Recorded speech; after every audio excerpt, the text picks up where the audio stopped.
बिस्मिल्लाहिर्रहमानिर्रहीम। अस्सलाम वालेकुम दोस्तों, एक नई वीडियो के साथ हाज़िर हैं। चले अपनी वीडियो स्टार्ट करते हैं। लगता ऐसे है कि इजराइल ने अपनी एक पॉलिसी चेंज कर ली है। देखिए, जब आप किसी एक बंदे की साइड लेंगे तो दूसरे बंदे को आपको नाराज़ करना पड़ेगा, और इजराइल एक ऐसी पोजीशन में नहीं है कि वो किसी दुनिया की सुपर पावर को नाराज़ करे। अगर वो किसी सुपर पावर को नाराज़ करेगा, मसलन इजराइल अमेरिका की साइड लेता है, ठीक है, सबको पता है, लेकिन इजराइल अगर यूक्रेन को असला देना शुरू कर देगा और रूस के खिलाफ जंग में जो है वो यूक्रेन की मदद करेगा, तो इसका मतलब है कि इजराइल सीधा सीधा रशिया से जो है वो पंगा ले रहा है। और रशिया ठीक है, जो भी है, अब उस तरह से कोई सुपर पावर नहीं है, लेकिन फिर भी एक मिलिट्री पावर तो ज़रूर है। तो इस वजह से इजराइल के लिए ये कोई अच्छी बात नहीं है कि वो इतनी बड़ी मिलिट्री पावर के खिलाफ जो है वो जाए, और इतनी बड़ी मिलिट्री पावर का जो एडवर्सरी है यूक्रेन या अमेरिका, उनको असला फराहम करे।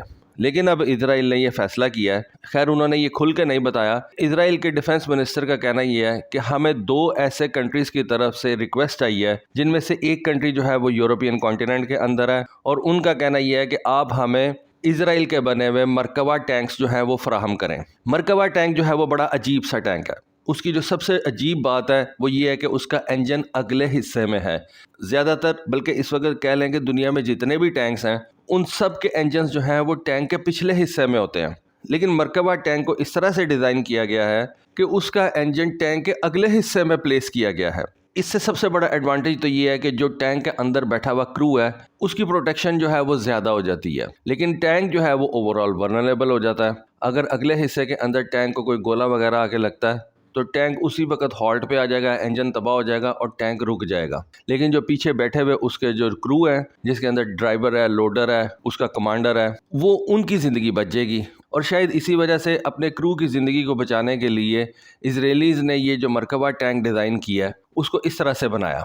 अब इजराइल के जो डिफेंस मिनिस्टर हैं, उनका कहना ये है कि हमसे 2 कंट्रीज़ ने ये मरकबा टैंक जो है वो मांगा है। इससे पहले दुनिया में किसी कंट्री ने इजराइल से ये मरकबा टैंक जो है वो नहीं मांगा, और उसकी एक रीज़न ये कि इजरायलीज़ खुद भी इस तरह का इंटरेस्ट नहीं लेते, और ना ही उन्होंने अपना ये मरकबा टैंक जो है किसी को ऑफ़र किया था। उसकी एक रीज़न ये कि सबसे पहले तो इजराइल अपनी ज़रूरत पूरी करेगा, अपने दिफा के लिए वो टैंक्स जो है वो तैयार करेगा, और उसके बाद उनको एक्सपोर्ट के लिए रखेगा। लेकिन जैसे कि मैंने बताया कि मरकबा टैंक का जो डिज़ाइन है वो बड़ा अनयूजुअल सा है, और ज़्यादातर कंट्रीज़ की इस तरह की कोई रिक्वायरमेंट नहीं होती कि टैंक का इंजन जो है वो अगले हिस्से में हो। तो इस वजह से मरकबा टैंक जो है वो इतना ज़्यादा बिका भी नहीं। लेकिन अब 2 कंट्रीज़ ने इजराइल से ये मरकबा टैंक जो है वो डिमांड किया है। उनमें से एक कंट्री जो है वो यूरोपियन कॉन्टिनेंट में है। ज़्यादातर चांसेस यही हैं, ये मेरा ख्याल है, कि या तो वो कंट्री यूक्रेन है या फिर वो कंट्री पोलैंड है, जो कि बिल्कुल यूक्रेन के साथ लगता है, जिसकी सरहद जो है वो यूक्रेन से मिलती है। यूक्रेन को तो वैसे ही टैंकों की बहुत ज़्यादा ज़रूरत है। पिछले दिनों आपने देखा कि जर्मनी के भेजे हुए लेपर्ड टैंक्स जो हैं, उनको रशिया ने यूक्रेन में तबाह कर दिया था। उसके अलावा यूनाइटेड किंगडम, पोलैंड वगैरह सारे इस वक्त यूक्रेन को टैंक्स भेज रहे हैं। तो यूक्रेन के अंदर टैंकों की बहुत ज़्यादा ज़रूरत है। उसके बाद हम देखते हैं कि पोलैंड जो है वो इस वक्त दुनिया के बहुत से ममालिक से टैंक्स परचेज़ कर रहा है। अमेरिका से एब्राम टैंक्स परचेज़ कर रहा है। उसने साउथ कोरिया से K2 पैंथर टैंक्स जो हैं वो परचेज़ किए हैं। तो इस वक्त दुनिया में टैंकों की जो सबसे ज़्यादा डिमांड है वो या तो यूक्रेन को है या फिर पोलैंड को है। अब इजराइल के डिफेंस मिनिस्टर का कहना यह है कि जो यूरोपियन कंट्री हमसे ये टैंक डिमांड कर रही है, उसने हमसे 200 टैंक्स जो है वो डिमांड किए हैं। अब इजराइल का जो मरकबा 3 टैंक है, वो इजराइल ने तकरीबन 800 के नंबरों में बनाया हुआ है। मरकबा 3 के बाद एक मरकबा 4 टैंक था, उसको इजराइल ने तकरीबन 400 के नंबर में बनाया हुआ है। मरकबा 4 टैंक को इजरायली ने 2005 के अंदर अपनी मिलिट्री के अंदर इंडक्ट करना स्टार्ट किया था, लेकिन 2005 के अंदर जैसे ही इजरायली ने ये मरकबा 4 टैंक अपनी मिलिट्री को दिया, उसी वक्त जो है वो लबनान के अंदर उनकी एक झड़प हो गई हिजबुल्लाह के साथ, और उस झड़प के अंदर कई मरकबा 3 और मरकबा 4 टैंक्स जो हैं उनको नुकसान पहुंचा था। हिजबुल्लाह ने इजराइल के कई टैंक्स जो हैं वो तबाह किए थे, और उन टैंक्स को तबाह करने के लिए हिजबुल्लाह ने रशिया का कॉर्नेट मिसाइल इस्तेमाल किया था। अब अगर हिजबुल्लाह रशिया का कॉर्नेट टैंक इस्तेमाल करके मरकबा टैंकों को तबाह कर सकता है, तो रशिया तो खुद से ये कॉर्नेट मिसाइल जो है वो तैयार करता है। इस वजह से मेरा नहीं ख्याल कि रशिया को कोई इसकी प्रॉब्लम होगी। हाँ, एक बात ज़रूर होगी कि इजराइल और रशिया के जो ताल्लुकात हैं उनमें बहुत बड़ा डेंट पड़ेगा, और रशिया जो है वो खुल के इजराइल के हमसायों को अपना असला बेचेगा, जो कि आने वाले दिनों में इजराइल के लिए जो है वो प्रॉब्लम्स खड़ी कर देगा। तो मेरा ख्याल है कि अगर इजराइल ये फैसला करता है कि वो यूक्रेन या पोलैंड को ये अपने टैंक सेल करता है, تو یہ فیصلہ اسرائیل کے لیے بہت خطرناک ثابت ہوگا اور اسرائیل ڈپلومیٹیکلی سیدھا رشیا کے ساتھ جو ہے وہ کانفرنٹریشن میں چلا جائے گا۔ اب کنٹریز اس وقت اسرائیل سے کیوں یہ چیزیں مانگ رہی ہے؟ دیکھیں اسرائیل کے پاس یہ پرانے ٹینکس جو ہیں وہ پڑے ہوئے ہیں، ریزروز میں پڑے ہوئے ہیں، ان کی ڈیلیوری جو ہے وہ اسرائیل بڑی تیزی سے کر سکتا ہے۔ یوکرین کو آپ کو پتہ ہے کہ ٹینکوں کی بہت زیادہ ضرورت ہے اور دنیا میں کوئی بھی ایسی فیکٹری نہیں ہے جو اتنی جلدی جو ہے وہ یوکرین کو ٹینکس تیار کر کے دیتی جائے۔ تو یوکرین کو اس وقت ایسے ٹینکوں کی ضرورت ہے جو اس کو ریڈی حالت کے اندر مل جائے۔ اسرائیل کے پاس اس وقت جو پرانے مرکبہ 3 ٹینکس پڑے ہوئے ہیں وہ اسرائیل جو ہے وہ یوکرین کے حوالے کر سکتا ہے، ریڈیلی حالت کے اندر ان کے پاس اویلیبل ہیں۔ تو ایک تو یہ جو ہے وہ ایڈوانٹیج ہے اسرائیل سے ٹینکس لینے کا۔ اس کے بعد اسرائیل کو پیسے بھی نظر آتے ہیں، جیسا کہ میں آپ کو اپنی پچھلی ویڈیوز کے اندر بتا چکا ہوں کہ رشینز جو ہیں وہ ٹینک ٹیکنالوجی کے اندر ویسٹرن کنٹریز سے بہت زیادہ آگے تھے۔ جب ویسٹرن کنٹریز ٹینکس کے اندر رائفل بیرل استعمال کرتے تھے، اس وقت رشینز جو تھے وہ ایسے ٹینکس تیار کر رہے تھے جن کے اندر سموتھ بور گن استعمال ہوتی تھی۔ اور ایک بات سمجھی جاتی ہے کہ یہ جو ویسٹرن کنٹریز تھیں یہ ٹینک ٹیکنالوجی میں رشیا سے بہت زیادہ پیچھے تھیں۔ تو اسی ٹائم کے اندر 1970s میں اسرائیلیز نے اپنا یہ مرکبہ ٹینک جو ہے وہ تیار کیا۔ امریکہ کے M1 ایبرام ٹینک سے پہلے یہ تیار کیا گیا تھا، تقریباً 1 سال پہلے۔ اسی وقت جو ہے وہ جرمنز اپنا لیپرڈ 2 ٹینک جو ہے وہ سروس کے اندر انٹر کر رہے تھے۔ اس وقت امریکہ کا جو سب سے بہترین ٹینک تھا وہ M60 ٹینک تھا اور وہ اتنا زیادہ کیپیبل بھی نہیں تھا، اور رشین ٹینکس کے مقابلے میں اس کے اندر جو ٹیکنالوجیز تھی وہ بہت زیادہ ایڈوانس نہیں تھیں۔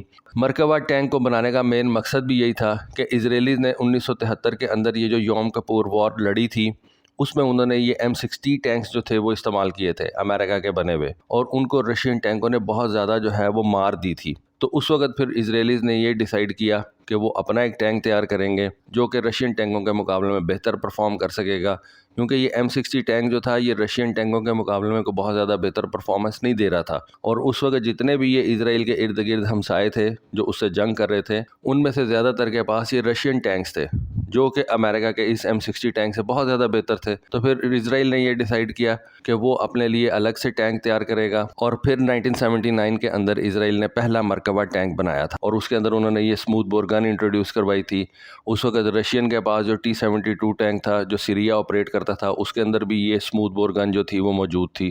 T-72 ٹینک کا جو آرمر تھا وہ بڑا زبردست تھا۔ اسرائیل کا جو مین مقصد تھا وہ اپنے لیے ٹینک تیار کرنا تھا۔ اسرائیل نے کبھی بھی اس مرکبہ ٹینک کو ایکسپورٹ کے لیے تیار نہیں کیا تھا، لیکن اب دنیا جو ہے وہ اسرائیل سے یہ مرکبہ ٹینک مانگ رہی ہے، اور ہو سکتا ہے کہ اگلے آنے والے کچھ مہینوں کے اندر رشیا کے بارڈر کے اوپر اسرائیل کا یہ مرکبہ ٹینک جو ہے وہ موجود ہو۔ کچھ بھی نہیں کہا جا سکتا، لیکن ایسی صورت میں اسرائیل کے جو تعلقات ہیں رشیا کے ساتھ وہ بہت زیادہ خراب ہو جائیں گے۔ ایک وقت تھا کہ ترکی نے بھی ان مرکبہ ٹینکس کے اندر جو ہے وہ انٹرسٹ شو کیا تھا، لیکن پھر ترکی نے ساؤتھ کوریا کا K2 پینتھر ٹینک جو ہے وہ چوز کیا، اور اب ترکی جو ہے وہ اس K2 پینتھر ٹینک کو اپنے ملک کے اندر انڈر لائسنس تیار کر رہا ہے، جس کو اس نے آلتے ٹینک کا نام دیا ہوا ہے۔ یہ جو آلتے ٹینک ہے یہ بیسیکلی ساؤتھ کوریا کے K2 پینتھر ٹینک کے اوپر جو ہے وہ بیس کر کے بنایا جا رہا ہے۔ دوسرا ایڈوانٹیج اس وقت اسرائیل سے ٹینک لینے کا یہ ہے کہ یہ جو مرکبہ ٹینک ہے یہ بیسیکلی نیٹو سٹینڈرڈز کے اوپر تیار کیا گیا ہے۔ اس کے اندر جو گولے استعمال ہو سکتے ہیں وہ سارے کے سارے نیٹو کمپیٹیبل ہوں گے، تو اس وجہ سے مرکبہ ٹینکس کو آپ آسانی سے یوکرین کے بارڈر کے اوپر لگا سکتے ہیں، رشیا کے خلاف استعمال کر سکتے ہیں۔ لیکن اسرائیل جو ہے وہ رشیا سے کانفرنٹریشن سے بچنے کے لیے اس طرح سے بھی کھیل سکتا ہے کہ وہ یہ اپنے مرکبہ ٹینکس کسی تیسرے ملک کو سیل کر دے، اور وہ تیسرا ملک جو ہے وہ یہ مرکبہ ٹینک یوکرین کے بارڈر کے اوپر جا کے لگا دے۔ تو اس طرح سے اسرائیل کی تھوڑی سی فیس سیونگ ہو سکتی ہے، اور وہ رشین ریت سے جو ہے وہ اپنے آپ کو بچا سکتا ہے، کیونکہ یہ جو رشیا اور یوکرین کی جنگ ہے یہ اتنی جلدی تو ختم نہیں ہونے والی، اس میں ابھی ٹائم لگے گا، اور یوکرین کو اسلحے کی بے پناہ ضرورت رہے گی۔ تو یوکرین کو تو جہاں سے بھی اسلحہ ملے وہ اس کو خوشی سے لے لے گا، کیونکہ اس وقت دنیا کے بہت سے ممالک جو ہیں وہ یوکرین کو اسلحہ بھی دے رہے ہیں، پیسے بھی دے رہے ہیں۔ تو یوکرین کی تو چاندی لگی ہوئی ہے، لیکن تباہی بھی جو ہے وہ یوکرین ہی کی ہو رہی ہے۔ تو دیکھیں آنے والے دنوں میں چیزیں کس طرف کو جاتی ہیں۔ تو دوستو یہ تھی آج کی ویڈیو، یہ تھی آج کی انفارمیشن۔ ہوپ فلی آپ کو آج کی ویڈیو، آج کی انفارمیشن پسند آئی ہوگی۔ کامنٹ سیکشن میں اپنی رائے سے ضرور آگاہ کیجیے گا۔ آج کے لیے بس اتنا ہی۔ تھینک یو، اللہ حافظ۔